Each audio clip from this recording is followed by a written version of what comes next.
Hi guys, this is Vo. So this is a Raspberry Pi 4 Model B, and it's the 4 GB version of the Raspberry Pi, which typically will cost you a little bit more money than a usual Raspberry Pi.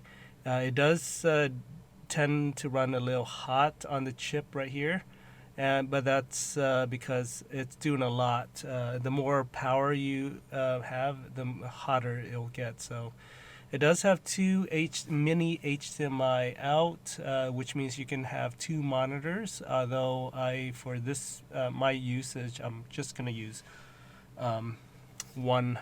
Um, Here's the back. There is two USB 3 and two USB A. So basically a USB 2 and a USB 3, so two of them. And then you also have the Ethernet port, which I think they should get rid of because you can probably just get an adapter for USB to, for those that really needs that Ethernet port. I think it just takes up too much room. And to be honest, like I've never really used the Ethernet port because I don't have this thing housed next to my router or anything like that. So, but your case, your usage may differ because I know a lot of people still like the Ethernet port. So, um, all right, so just take a. So I used to own a Raspberry Pi 2.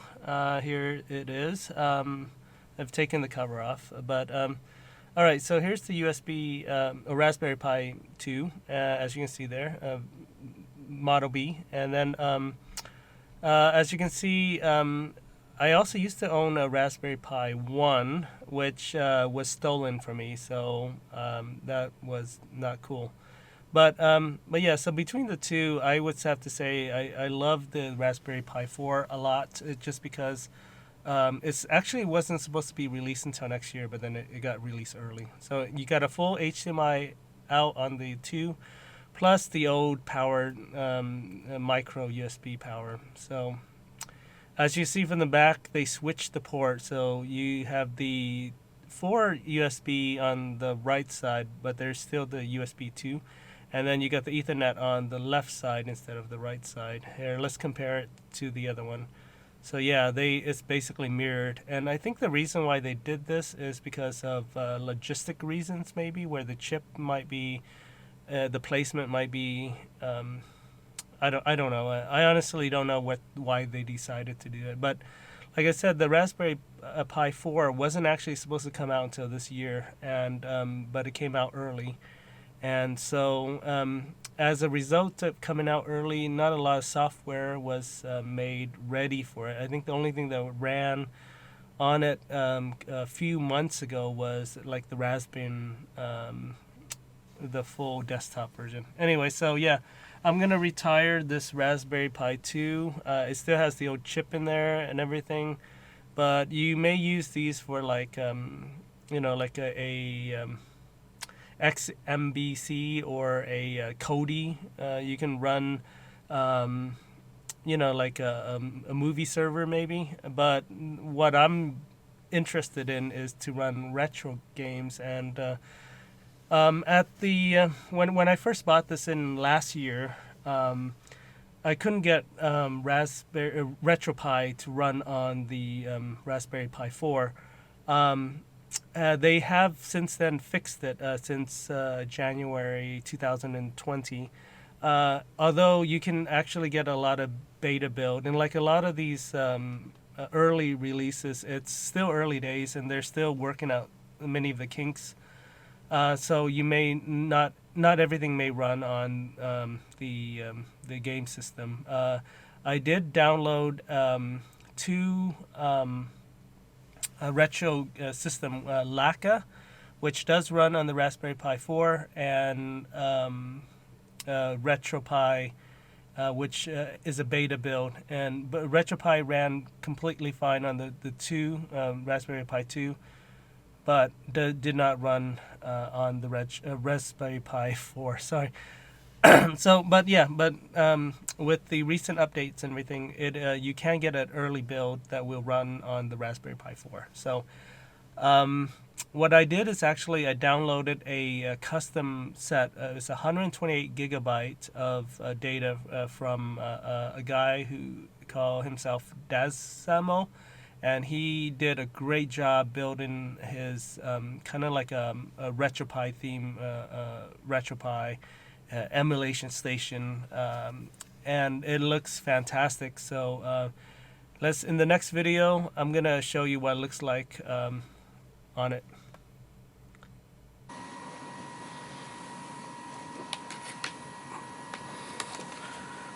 Okay guys, so here we have the Raspberry Pi 4 starting up for the first time. So as you can see, the audio, there's no issue with audio.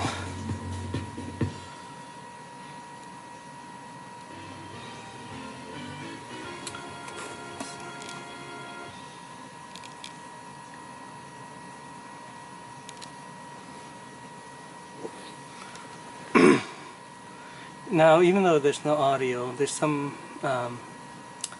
games that are not going to run very well. And excuse the light on my keyboard. Okay, so you can see the welcome screen. So you can start off with classic arcade classics, and then Atari 7800.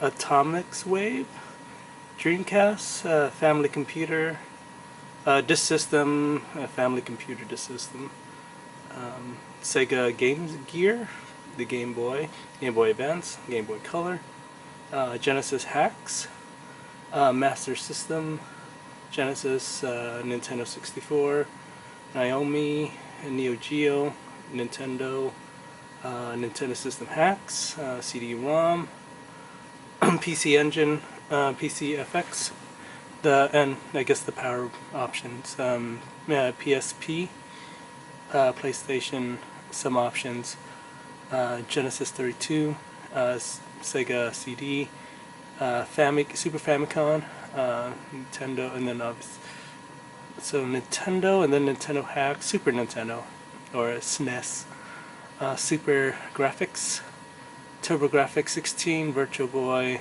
and all game list. Now, coming from an arcade one-up situation where you have 1 to 2 games on a system, this has everything. So if you take a look at the all games list here, it is just really overwhelming. Let's go back to the title though. Let's see. So let me go back to back. You can't sort the game by file name ascending or descending, or the rating, and then your times that you played on it. So you can filter it, but for the most part it's still very overwhelming. So let's do release date descending, and then so yep, as you can see, still very overwhelming. So we're getting up to the 1998 releases. Let's just go back.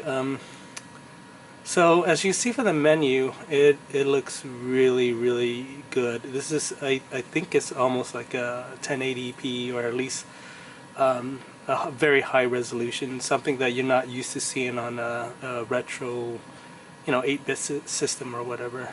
But yeah, so you got some option. I'm not going to do any Nintendo stuff because Nintendo likes to send copyright strikes.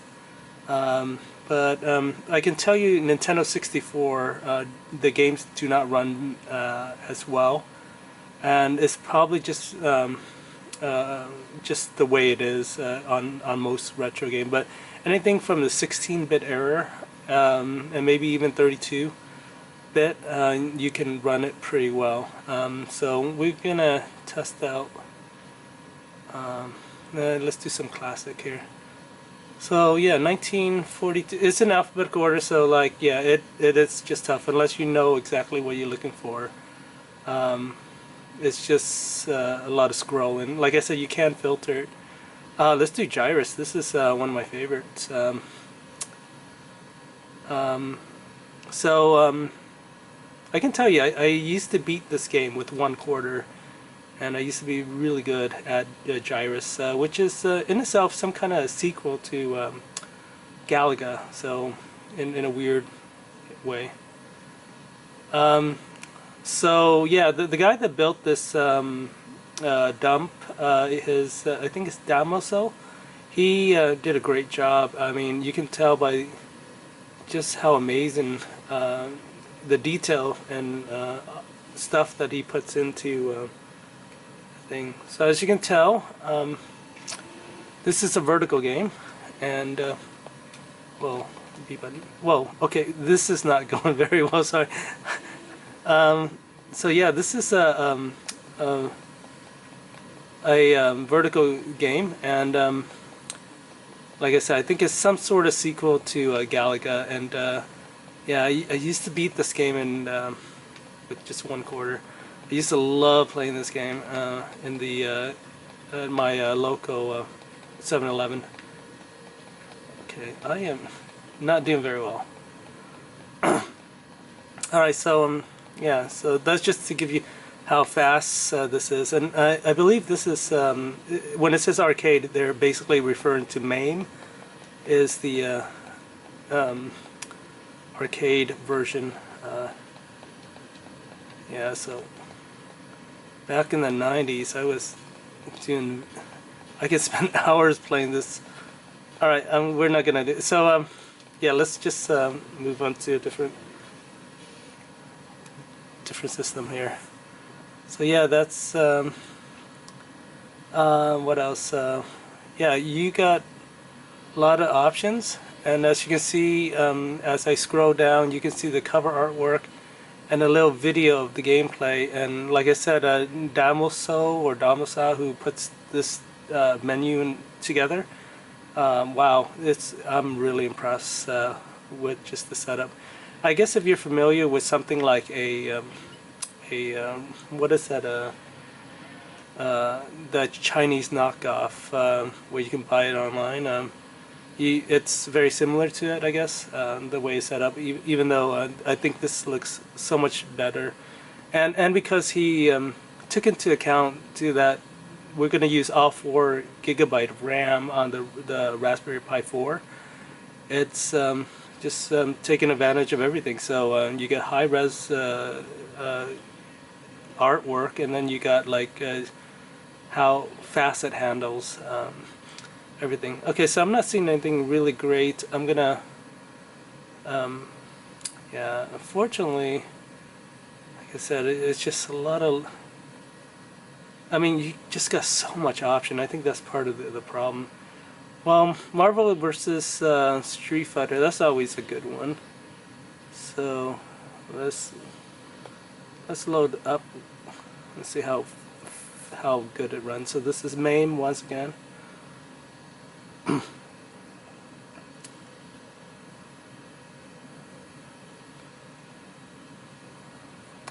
Yeah, it does take a few seconds to load, I guess. This is, we're watching it in real time, I guess. As you can see, it takes up most of the screen, so this is a 4:3 screen. You still have the artwork on the side showing you how to play, so that's kind of cool. So let's insert recorder.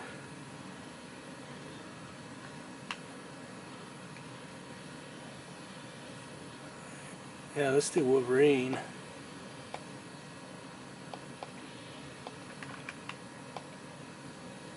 Wow, look how fast that loads.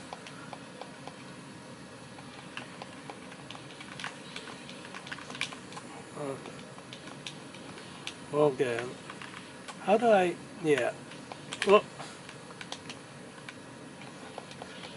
I'm still using... Not getting used to the D-pad. I'm using a Nintendo controller, which I'm not going to recommend. I think if you're going to use a controller, use something like an Xbox, where it's like a universally beloved keyboard or controller. How do I do his moves? The back, forward, back, forward? Or is it like a Hadouken?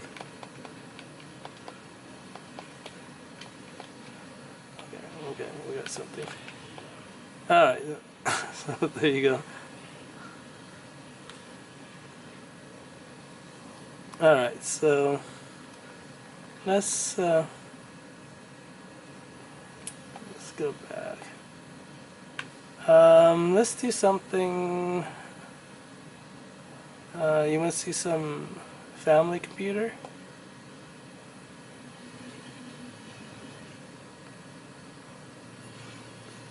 I'm actually not very familiar with many of these games. I think they're mostly Japanese system. Well, Bubble Bobble's always good.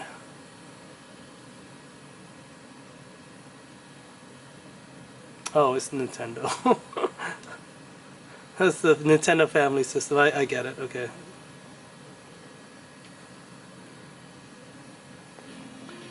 Alright, we're gonna stop it there just because I don't want to play around with Nintendo stuff.